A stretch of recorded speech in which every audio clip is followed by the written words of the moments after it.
ଓ ରମେଶ ଦୁହେଁ ଦୁହିଁଙ୍କୁ ବହୁତ ଭଲ ପାଆନ୍ତି। ଏକ ଅଫିସରେ କାମ କରନ୍ତି। ଦିନେ ରମେଶ ପିୟୁକୁ କହିଲା ତା ମାଆର ଦେହ ବହୁତ ଖରାପ, ସେ ଜଲ୍ଦି ବାହା ହେବାକୁ ଚାହାନ୍ତି। ବାହାଘର କିଛି ଦିନ ଗଲା। ରମେଶ ଓ ପିୟୁଙ୍କୁ ଡାକି ତାଙ୍କ ମାଆ କହିଲେ ଯେ ତୁମେ ମୋ ଦେହ ଖରାପ ଯୋଗୁଁ କେଉଁଆଡ଼େ ବୁଲିବା ପାଇଁ ଯାଇନାହଁ, ତେଣୁ କୁଆଡ଼େ ଗୋଟେ ବୁଲିବାକୁ ଯାଅ। ରମେଶ ଓ ପିୟୁ ଦୁହେଁ ବାହାରି ପଡ଼ିଲେ ବୁଲିବା ପାଇଁ।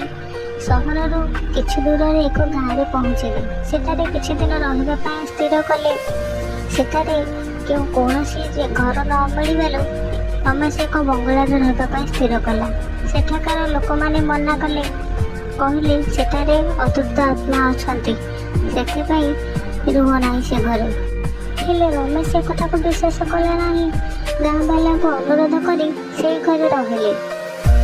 ଆରାମସେ ଖାଇ ପିଇ ସେଦିନ ରାତିରେ ଶୋଇପଡ଼ନ୍ତି ଓ ସେଇଦିନ ରାତିରେ ଅଜବ ଅଜବ ଘଟଣା ସବୁ ଅନୁଭୂତି ହୁଏ।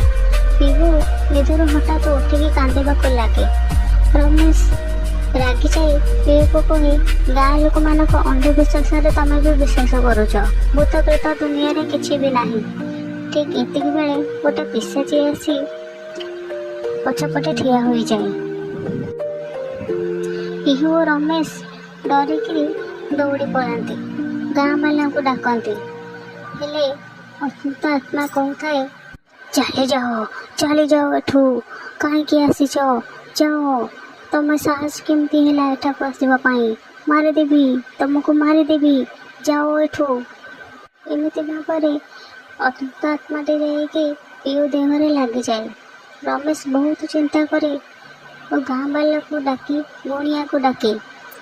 ଗୁଣିଆ ଭୂତ ମଝିରେ ମଝିରେ ଗାଁ ବାଲାଙ୍କ ଦେହରେ ବି ଲାଗିଯାଏ। ହେଲେ ଗୁଣିଆ ଏକ ଶକ୍ତିଶାଳୀ ଭୂତକୁ ପିୟୁ ଶରୀରରୁ କାଢ଼ିବା ପାଇଁ ଚେଷ୍ଟା କରିଥାଏ। ହେଲେ ଭୂତଟି ଉଡ଼ି ଉଡ଼ି ପଳାଏ। ଗୁଣିଆ ତାର ସବୁ ଶକ୍ତି ଲଗାଇ ଓ ପିୟୁ ଦେହରୁ ଡାହାଣକୁ ବାହାର କରିଯାଏ ଓ ତାର ଶକ୍ତି ବଳରେ ଭୂତକୁ ଭସ୍ମ କରିଦିଏ। ସେହିଦିନ ଠାରୁ ଗାଁ ଲୋକ ସମସ୍ତେ ଶାନ୍ତିରେ ରହନ୍ତି। ପିହୁ ଓ ରମେଶ ମଧ୍ୟ ଖୁସିରେ ରହନ୍ତି ଓ ନିଜ ମା ପାଖକୁ ଫେରିଯାଆନ୍ତି।